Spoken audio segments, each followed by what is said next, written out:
अब तक का सबसे बड़ा सवाल यही चल रहा है सोशल मीडिया पे, न्यूज़ में, कि आखिर यूएस को ग्रीनलैंड क्यों चाहिए। आखिर वेनेजुएला पे अटैक के बाद यूएस जो है वहाँ के प्रेसिडेंट को उठा करके यानी किडनैप कर करके जो अपने अमेरिका लेकर के आता है, यूएस लेकर के आता है, और उसके बाद से ही लगातार यूएस की तरफ से ये बयान आता है कि वो ग्रीनलैंड को चाहता है। और क्यों चाहता है, क्या कारण है और इसके पीछे की हिस्ट्री क्या रही है यूएस को लेकर के, चलिए उसे समझते हैं आज। तो why does Trump want Greenland and why it is so important. क्या ट्रम्प को क्यों चाहिए ग्रीनलैंड और उसे इतना इम्पोर्टेंट क्यों है उसके लिए, तो समझते हैं इसे। तो ये एक न्यूज़पेपर की हेडलाइन है जिसमें है US discussing options to acquire Greenland including use of military.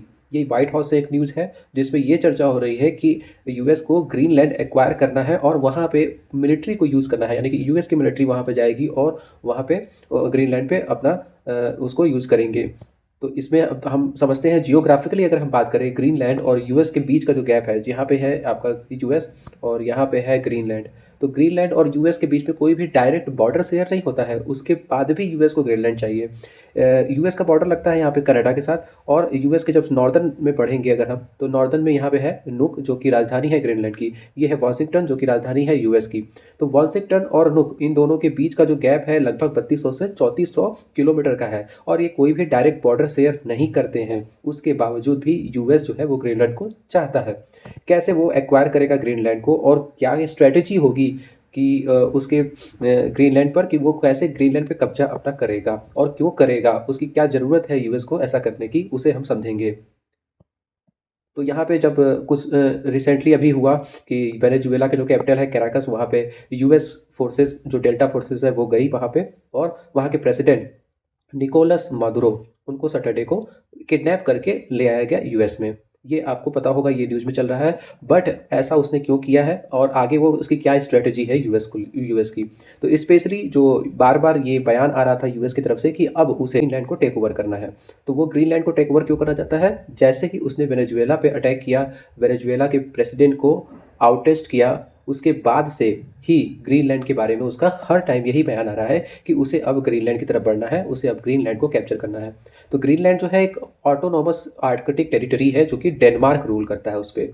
तो ग्रीनलैंड एक ऑटोनॉमस टेरिटरी है, बट अभी वो डेनमार्क के कंट्रोल में है, और वो भी नाटो का हिस्सा है। डेनमार्क इज अना, और यूएसए वो भी नाटो का हिस्सा है।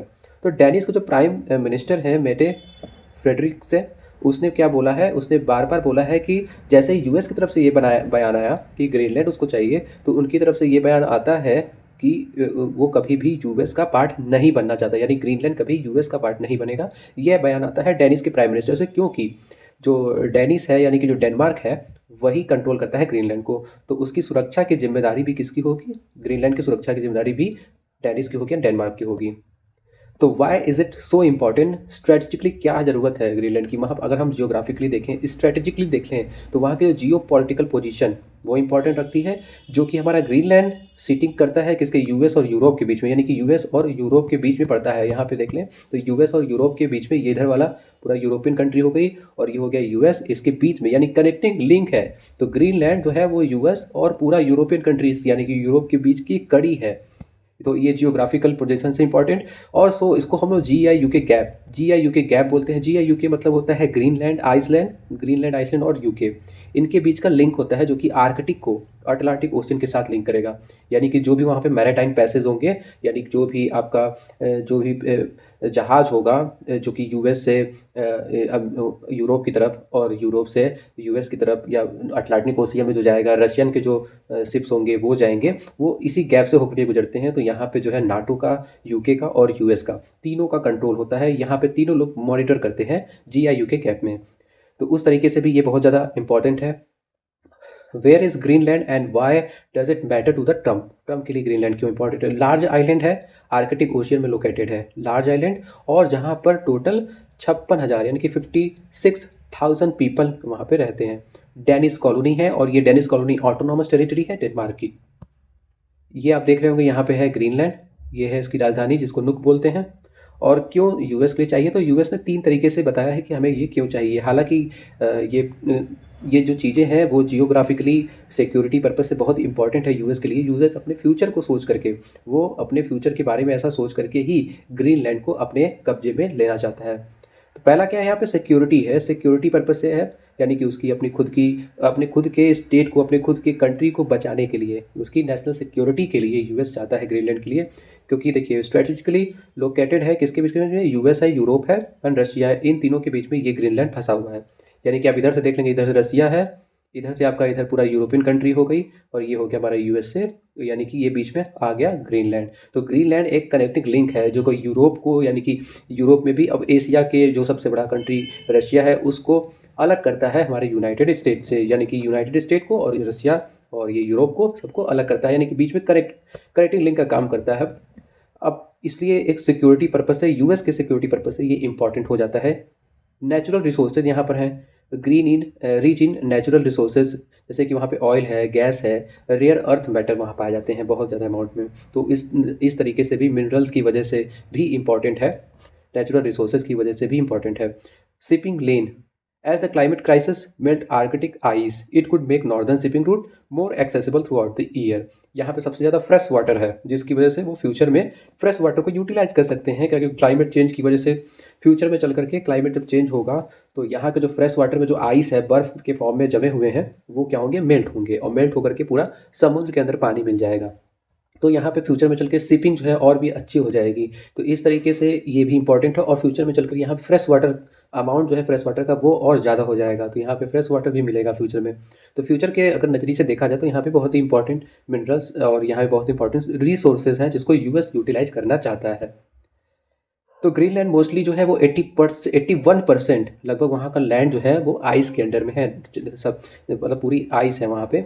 जो भी हमारा फ्रेश वाटर होगा वो आइस के अंदर है लगभग 81%। और 90% वहाँ की जो पॉपुलेशन है, जो कि वहाँ की खुद की ओरिजिन की पॉपुलेशन है, वो लोकल पॉपुलेशन, वो उनकी जो इकोनॉमिक है वो टोटली डिपेंड करती है फिशिंग के अराउंड, यानी कि फिशिंग वहाँ पे एक प्रोफेशन है। तो ग्रीनलैंड में ऐसे क्लाइमेट चेंज होगा, फिर क्लाइमेट चेंज होने के बाद वहाँ पे जो आर्कटिक आइस होंगी वो मेल्ट करेंगी, वाटर का लेवल बढ़ जाएगा, शिपिंग और भी एक्सेसिबल हो जाएगी, फ्रेश वाटर बहुत अच्छा मिलेगा फ्यूचर में चल के। तो ये ट्रम्प चाहते हैं कि वो सारे रिसोर्सेज को यूज करें। तो ट्रम्प का क्या कहना है कि ट्रम्प ने कुछ दिन पहले न्यूज़ में बोला था कि we need Greenland for national security not for minerals. साफ साफ उसने बोला कि ग्रीनलैंड उसको क्यों चाहिए, उनकी नेशनल सिक्योरिटी के लिए चाहिए, मिनरल के लिए नहीं। लेकिन ऐसा कैसे, क्योंकि 2024 में ही वहाँ की जो नेशनल सिक्योरिटी एडवाइज़र है यूएस की, माइक वॉल्स, ये ने सजेस्ट किया था 2024 में कि ट्रम्प क्या फोकस कर रहे हैं, नेचुरल रिसोर्स पे फोकस कर रहे हैं ग्रीनलैंड के। ये एक फॉक्स न्यूज़ में ये बताया गया था कि Greenland was about critical mineral and natural resources, यानी कि यूएस को, ट्रम्प को जो ग्रीनलैंड चाहिए वो क्रिटिकल मिनरल की वजह से चाहिए, नेचुरल रिसोर्सेज की वजह से चाहिए, और किसी वजह से नहीं चाहिए। लेकिन अभी अभी ट्रम्प का जो बयान आया रिसेंटली, उन्होंने बोला है we need Greenland for national security not for minerals. ये भी एक टाइप की पॉलिटिक्स हुई हो गई, ये ऐसे ही पॉलिटिक्स चल रहा है आजकल न्यूज़ के अंदर। तो ग्रीनलैंड जो कि इनकॉर्पोरेट हुआ था डेनमार्क के अंदर 1953 में, आफ्टर वर्ल्ड वार सेकेंड जब इंड हो गया था उसके बाद ही ग्रीनलैंड इनकॉर्पोरेट कर दिया था डेनमार्क। तो डेनमार्क जो है उसके सिक्योरिटी की भी रिस्पॉन्सिबिलिटी लेता है। इन 1979 it was granted home rule. जब ये बना, यानी कि 1993 में जब डेनमार्क लिया, फिर डेनमार्क उसको अपना होम रूल, यानी कि ग्रीनलैंड अपना खुद का रूल चलाने के लिए स्वतंत्र हो गया था 1979 में। एंड 2009 में फिर क्या हुआ, it achieve self government, but it's foreign security, defence, monetary policy, सब कुछ जो है वो डेनमार्क कंट्रोल करता है। तो आपको अब तक पता चल गया होगा कि यूएस को ग्रीनलैंड को इतनी ज़्यादा क्यूरियोसिटी के साथ चाहता है, क्योंकि ये तीन चीज़ बहुत ही इंपॉर्टेंट है, सिक्योरिटी पर्पज से, नेचुरल रिसोर्सेज की वजह से, और शिपिंग लेन की वजह से, यानी कि जो वहाँ पे आइस है, फ्रेश वाटर है, उसको देखते हुए ये बहुत ही इंपॉर्टेंट है ग्रीनलैंड के। कनाडा यहाँ पे सॉरी ये यूएस जो है, यूएस एक बार ग्रीनलैंड को, क्योंकि यूएस का बोलना ये भी है कि यहाँ से रसिया और चाइना भी यहाँ पे इंटर कर सकते हैं, और उनसे पहले हमें ग्रीनलैंड चाहिए। लेकिन ग्रीनलैंड, डेनमार्क की जो पीएम है, डेनमार्क के पीएम ने साफ साफ बोला है कि Greenland is not for sale, ये बेचने के लिए नहीं है। यहाँ तक कि अभी कुछ दिन पहले ये भी न्यूज आ रहा था कि यूएसए जो है ग्रीनलैंड को खरीदना चाहता है, मतलब वहाँ के लोगों को, वहाँ के टेरिटरी को पूरे को खरीदना चाहता है, उसने दाम भी लगाना स्टार्ट कर दिया है। बट यहाँ के डेनमार्क की जो गवर्नमेंट है उसने साफ साफ नोटिस दे दिया है कि अगर कोई भी हरकत करता है ग्रीनलैंड पे आने की, घुसने की, तो वहाँ पे सबसे पहले वो गोली का सामना करेगा। यानी कि कोई भी आएगा, गोलियाँ चला दी जाएँगी। खुली छूट है, पूरा ऑर्डर दे दिया गया है। यानी ग्रीनलैंड पे अगर आप कब्ज़ा जमाने जाते हैं, कोई भी कंट्री हो, कोई भी फॉरेन अटैक हो, तो उसमें डेनमार्क की तरफ से पूरी खुली छूट है उनके सिपाहियों को, उनके आर्मीज़ को, कि वो खुले तरीके से ऑर्डर को बिना किसी ऑर्डर के ही वो अपनी रिस्पॉन्सिबिलिटी पे गोली चला सकते हैं। तो ये बहुत बड़ी चीज़ है। तो आपको अब तो समझ में आ जाएगा कि क्यों चाहिए ग्रीनलैंड यूएसए को। Thank you so much.